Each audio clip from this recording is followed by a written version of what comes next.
बोलो जयकारा बोल मेरे श्री गुरु महाराज की जय। श्री सद्गुरुदेव भगवान की जय। गुरुमुखो, एक समय में दो संत हुए हैं, एक तुलसीदास और एक तुलसी साहिब। यह तुलसी साहिब की वाणी है। शेख तकी तुलसी साहिब के पास रूहानियत का ज्ञान लेने आया था। तुलसी साहिब ने शेख तकी का धर्म बदलने की कोशिश नहीं की। शेख तकी को कुरान का हवाला देकर समझाया कि अगर तू उस खुदा से मिलना चाहता है तो तुझे उस जगह को साफ करना होगा जहाँ उस कुल मालिक को बिठाना है। महापुरुष हमें एक ही भक्ति में लगाने के लिए आते हैं, लेकिन हम अनेकता में फंसे हुए हैं। और अगर कोई संत महात्मा हमारे दरमियान आ जाए और कुल मालिक की बातें बताए तो हम सबसे आसान रास्ता निकालते हैं कि उसी के शरीर को पूजना शुरू कर देते हैं।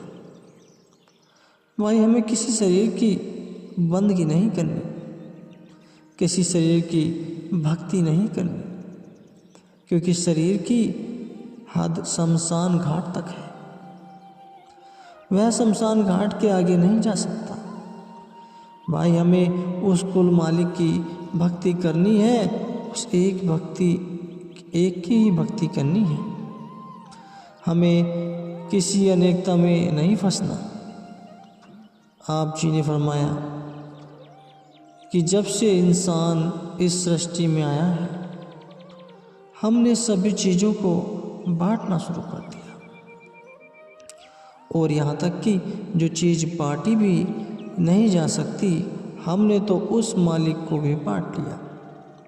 तो उसके बाद महात्मा जी ने फरमाया कि हम आश्रम क्यों आए हैं, क्या ज़रूरत थी हमें यहाँ आने की। भाई, हमें उस मालिक की भक्ति करनी है, हमें अनेकता में नहीं फंसना। और आपने यहाँ पर बड़े अफसोस से यह कहा कि इंसान जितना मज़हब को लेकर आपस में लड़ता है, शायद ही किसी और चीज़ के कारण लड़ता हो। हम मज़हब के लिए एक दूसरे को मारने काटने के लिए तैयार हो जाते हैं। और जहाँ पर आपने फरमाया कि मज़हबों की नींव तो प्रेम प्यार के अधिकार पर रखी गई थी, लेकिन हमने समझा नहीं, हम अनेकता में फंस गए। उसके बाद महाराज जी ने बताया कि अगर उस कुल मालिक की कोई जात नहीं है तो उसका कोई धर्म नहीं है, तो इंसान की क्या जात हो सकती है। आपने यहाँ पर उदाहरण देकर बताया कि अगर सूरज की कोई जात नहीं है, सूरज का कोई धर्म नहीं है, तो मामूली किरण की क्या जात हो सकती है। अगर समुद्र की कोई जात नहीं है तो मामूली बूंद की क्या जात हो सकती है। तो आपने फरमाया कि हम उस अनेकता में फंसे हुए हैं, हमें इन सब चीज़ों से ऊपर उठकर उस कुल मालिक की भक्ति में लगना है। आपने फरमाया कि हम इस अनेकता में फंसे हुए हैं, हमें इन सब चीज़ों से ऊपर उठकर उस कुल मालिक की भक्ति में लगना है। उसके बाद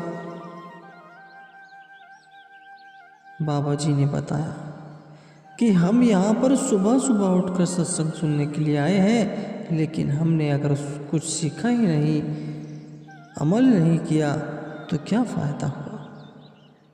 यहाँ पर किसी ने आपकी हाज़िरी तो नहीं लगनी है, तो क्या फ़ायदा हुआ। और उसके बाद आप जी ने फरमाया कि कुछ लोगों को यह भ्रम रहता है कि वह कहते हैं कि हमने उस गुरु से नाम दान ले लिया है, वह बहुत ही पहुँचे हुए गुरु हैं।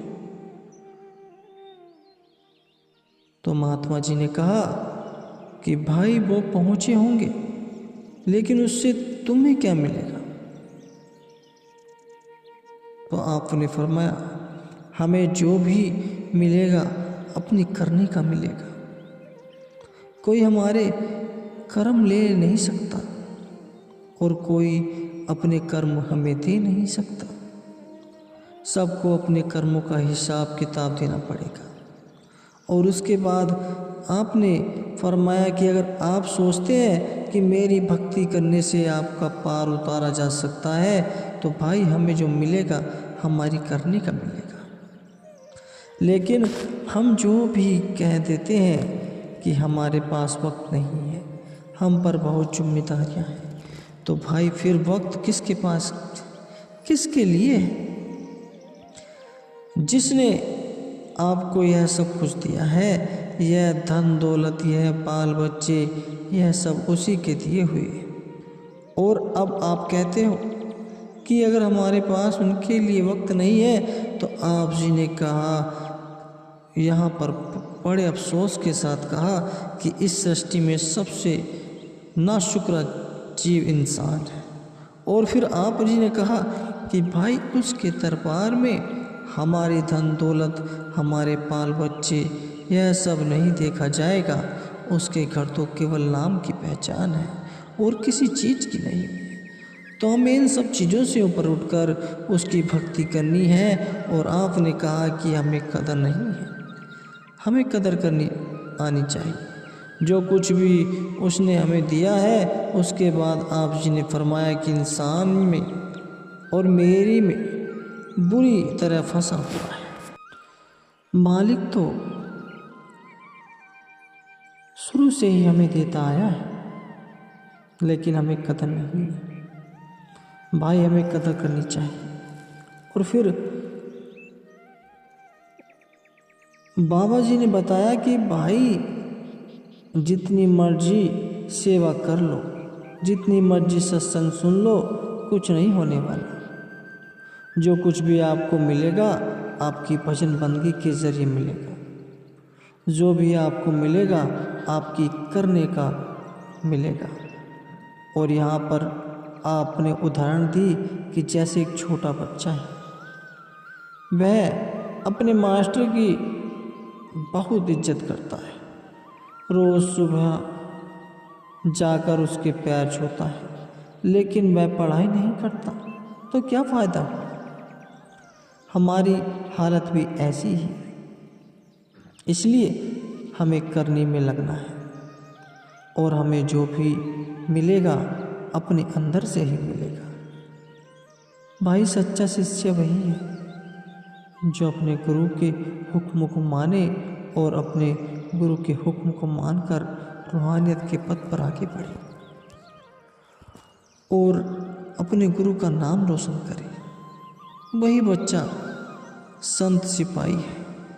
हमें भी कुछ कर दिखाना है, बंद कर दिखाना है। कहीं सुनी बातों में हमें नहीं आना।